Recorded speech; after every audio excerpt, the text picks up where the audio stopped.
है कि ठगी की रकम निहारिका सिंह के खाते में भी ट्रांसफर की गई है और साथ ही साथ निहारिका सिंह खुद को निर्दोष बता रही हैं। इसी पर यह रिपोर्ट देखिए। लाखों निवेशकों को मिलेगा इंसाफ। आईएफएस की करतूतों की कुंडली सिर्फ न्यूज वन इंडिया के पास। ठग आप पूर्वांचल का खुलेगा हर राज। साल 2014 में केंद्र में मोदी सरकार और 2017 में योगी सरकार के आते ही यूपी में जहां एक तरफ विकास के रास्तों के खुलने की संभावना बढ़ी, तो वहीं यूपी के टॉप जालसाजों ने राजधानी लखनऊ और आसपास के जनपदों में बड़ा डेरा डाल दिया। सबसे पहले इनकी निगाह अयोध्या में होने वाले विकास और संबंधित अधिग्रहण को लेकर मुआवजा पाने वाले स्थानीयों के अलावा लखनऊ से चलकर बलिया तक जाने वाले पूर्वांचल एक्सप्रेसवे से मुआवजा पाए किसानों पर टिकी थी। मासूम किसानों को मुआवजा में मिले धन को दोगुना करने के नाम पर कंपनी में एजेंटों द्वारा लालच देकर उनसे पैसा जमा कराया जाता था। उनका विश्वास जीतने के लिए बाकायदा सरकारी बैंक जैसा दिखने वाला कूट रचित बॉन्ड बनाकर भी किसानों को दिया जाने लगा। और ये सब एक दो नहीं बल्कि दर्जन भर के करीब कंपनियां लखनऊ के आसपास के जनपदों में ठगी करने के लिए डेरा डाल रखी थी। इनमें से प्रमुख कंपनियों में अनी bullion, science city, dream bullion, Swastik, मंडोलियन ग्रुप, एसएसजी ग्रुप समेत कई कंपनियों ने तरह तरह के जाल बिछाकर लोगों को ठगने का काम शुरू कर रखा था और इन सब के काले कारनामों से पर्दा उठाना बेहद ही जरूरी था। मामले को लेकर न्यूज वन इंडिया ने आवाज उठाई और पूरी जिम्मेदारी निभाते हुए इन सभी कंपनियों से जुड़े छोटे बड़े जालसाजों के काले कारनामों से पर्दा उठाने का काम किया था। न्यूज वन इंडिया के जांबाज रिपोर्टर और कैमरामैन ने अपनी जान को जोखिम में डालकर ठगों के पूरे फार्मूले को खुफिया कैमरे में कैद करते हुए जालसाजों द्वारा लिखे गए ब्लूप्रिंट को भी अपने हाथ में ले लिया था।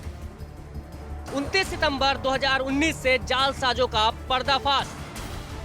संबंधित विभागों से जुड़े जिम्मेदारों की भूमिका पर उठाया सवाल। 4 अक्टूबर 2019 से कंपनी की जालसाजी वाली दुकानें बंद होने लगी। न्यूज वन इंडिया के बेबाक सवाल गलियों से लेकर राजधानी तक पहुंचने लगे। विधानसभा और संसद में भी जालसाजों को लेकर मुद्दा तेजी से उठा। कई कंपनी संचालक सलाखों के पीछे पहुंच गए। कई जालसाज घर छोड़कर फरार हो गए।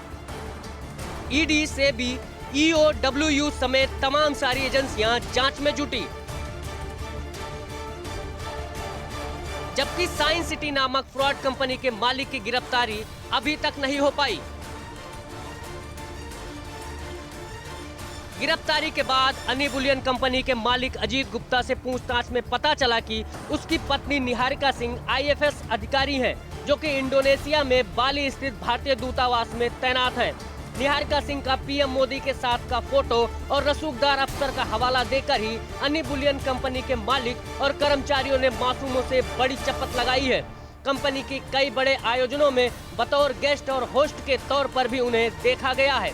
कई निवेशकों द्वारा निहारिका सिंह के खुद के खाते में भी पैसा डबल करने के लिए पैसे भेजे गए। इसके अलावा कंपनी की गतिविधि पर IFS अफसर निहारिका सिंह की पूरी नजर बनी रहती थी। इतना ही नहीं, वो WhatsApp और FB मैसेंजर चैट पर निवेशकों से कंपनी के पक्ष में बातें भी करती थी। मीटिंग करते थे, खुद बताते थे कि हमारी वाइफ जो है निहारिका सिंह विदेश में जो है सो है विदेश मंत्रालय में जो है सरकारी जो है राजदूत हैं और उन्हीं के हमारे पास एक ही औलाद है, हम किसी लिए मर नहीं रहे हैं। कम सब लोग पैसा लगाइए, डबल हो जाएगा, ये हो जाएगा, यही सब कह के पैसा जो है लालच में आके सब लोग लगा दिए पैसा। 7 लाख रुपये हाल देखते हैं, थोड़ा थोड़ा करके जो है 2-3 साल में लगाए, थोड़ा थोड़ा स्कीम बना के हम चाहते हैं जो हमारा पैसा वापस आए। लेकिन अब सवाल यही है कि आखिर कैसे जालसाजों ने इस तरह की ठगी का जाल बुना और एक बड़े पद पर तैनात महिला इसकी मास्टरमाइंड हो सकती है। गरीब किसान आज भी न्याय की आस में है कि उनका पैसा मिल जाए। बार बार सरकार से गुहार लगाई जा रही है। जाहिर है कि जांच एजेंसियों की पूछताछ में कई और मास्टरमाइंड बेनकाब होंगे। न्यूज वन इंडिया के लिए अयोध्या से राघवेंद्र शुक्ला की रिपोर्ट।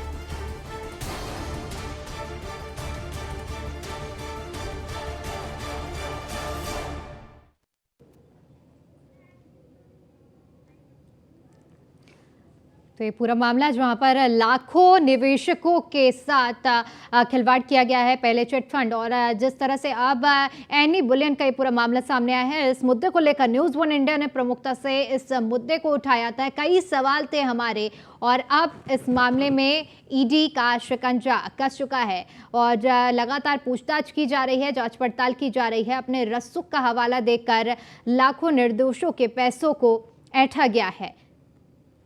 पूंजी कंपनी अब पूरे से ईडी के शिकंजे में है और दायरे में है। मासूम लोगों को ठगने का ये जो प्लान बनाया गया था, अब इस मामले में ईडी पूछताछ कर रही है। आईएफएस निहारिका सिंह से भी इस पूरे मामले में पूछताछ की जा रही है, लेकिन आईएफएस निहारिका सिंह की ओर से खुद को निर्दोष बताया जा रहा है। लेकिन यहाँ पर गौर करने वाली बात ये भी है कि जब कई बड़े निवेशकों से पैसे ट्रांसफर कराने की बात हुई थी, तो ये भी बताया जा रहा है कि निहारिका सिंह के खाते में भी इस राशि को ट्रांसफर कराया गया था। तो सवालों के घेरे में है और ईडी इन्हीं सब मुद्दों को लेकर जांच पड़ताल कर रही है।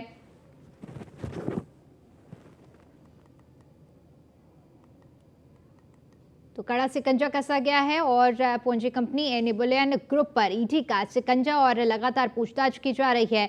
बताया जा रहा है जिस तरह से देखिए मासूम लोगों के पैसे ठगे गए थे और जिस तरह से लगातार शिकायत मिल रही थी, 2019 का ये पूरा मामला था, जहां पर जब इस मामले की शिकायत मिलनी शुरू हुई, जांच पड़ताल शुरू हुई, तो धीरे धीरे ये बाजार, दुकानें बंद होने लगी और जो लोगों को पैसे ऐंठे जाते थे, कई ऐसे बिजनेसमैन जो इस बिजनेस में थे, उन्होंने धीरे धीरे इस बिजनेस को बंद करने की कवायद शुरू की। लेकिन अब ईडी इस पूरे मामले को लेकर जांच पड़ताल कर रही है। आईएफएस निहारिका सिंह से भी इस पूरे मामले को लेकर ईडी पूछताछ कर रही है।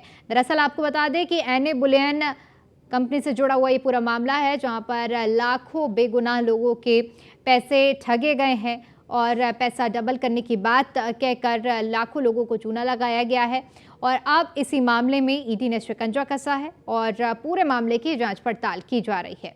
ईडी के शिकंजे में आईएफएस निहारिका सिंह भी है। दरअसल आपको बता दें कि एनी बुलियन कंपनी के संचालकों ने निवेशकों से जो ठगे गए थे पैसे, और बाद में इस रकम को अपने करीबियों के बैंक खातों में भेजा गया है। तो ये कुछ बड़े खुलासे हैं जो सामने आ रहे हैं ईडी के जांच के बाद। करीबियों के बैंक खातों में भेजी गई रकम से 20 कीमती संपत्तियां खरीदी गई थी। इसके साथ ही अजीत कुमार गुप्ता की पत्नी, जो कि भारतीय विदेश सेवा यानी कि आईएफएस ऑफिसर हैं, निहारिका सिंह, जांच में सामने आया है कि निहारिका सिंह के खातों में भी करोड़ों रुपए की रकम भेजी गई थी। इन पैसों से नोएडा में कुछ संपत्तियां खरीदी गई थी, ये भी जानकारी सामने आ रही है।